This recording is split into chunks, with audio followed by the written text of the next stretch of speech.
Okay, so I just want to share a little bit about why I made this channel and why I'm making these videos. This quarantine site has just started to kind of get dropped off in my neighborhood. I found out about it through Facebook, and then I connected with someone who had made a petition about it that got, I think it's up to 17,000 signatures now to oppose the quarantine site. After that, we together as a community, I went with several people to King County Courthouse to a council meeting, and there was some public speaking, and an amendment was made to try and remove the quarantine site.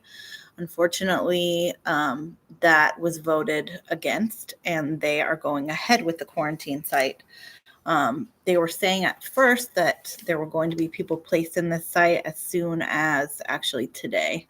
But with the help of quite a few amazing folks in my community, they are lengthening that time to what sounds like 2 weeks. But there's still a lot of unanswered questions as far as the quarantine site goes. There's been no information provided to my neighbors. I live in a building that's 300 units that's right across the street. There are, I believe, 7 other apartment complexes surrounding the site on this one block alone. My building is a low-income housing building, and most of the families in my building are immigrants, and there is definitely a lot of language barriers. I myself have tried to talk to several of them and not had much luck. So that is a huge issue. Some of the questions we do have, though, are who's going to be housed in the site. That hasn't been answered. It's been basically said anyone from homeless people to first responders to people that are traveling through Seattle and then don't have a place to stay. I've posted a video of what the housing looks like, and from my opinion, it doesn't look like a comfortable place for someone who's sick to try and get well. So my concern is also for the folks that are going to be housed there, how they're going to be treated. We've also been told that there will not be medical staff. At first, it was told that there was going to be 1 security guard there.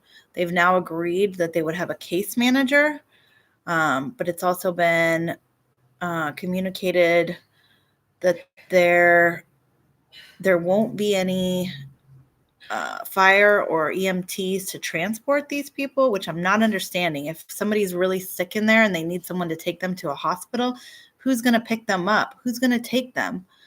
Are these people going to die in there? There's not been any communication or direction on how to interact with the site, like walking around it, what's safe, what's not safe. How do we instruct children? I know that children are not showing to be harmed by this so far, but I think the concern is more about the tracking, the children tracking things in. Children aren't great at washing their hands. They touch their faces, they pick their noses.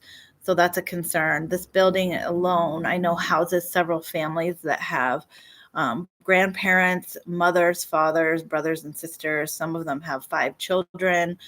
So it's very close quarters for, if that gets tracked in, for that virus to kind of spread around the community as well as even just within this building. So there's a lot of concerns, a lot of questions that are unanswered. And hopefully within this 2 weeks, we'll get all of them answered. And if I find out any answers, I want to post on here and let folks know. I'm going to be sharing this with people in my building as well. And hopefully I'll be able to ask them some questions and post some video of their concerns and their thoughts on this. And hopefully we can get to the bottom of this and all try to band together to be safe. The community as well as the people in the quarantine. I'm scared for them. I really am. I'm scared for everyone right now. Businesses, everything is suffering from this. And I just want this to have a good outcome. And I don't see putting trailers on a lot in the middle of apartment complexes the most organized or best way to go about it. I know we've canceled events. So I'm sure there's a stadium that we could use. There are plenty of places that are less populated and maybe more comfortable for people that are sick that I think would be better options. So just keep on watching here, and hopefully I'll keep everyone updated. Thanks.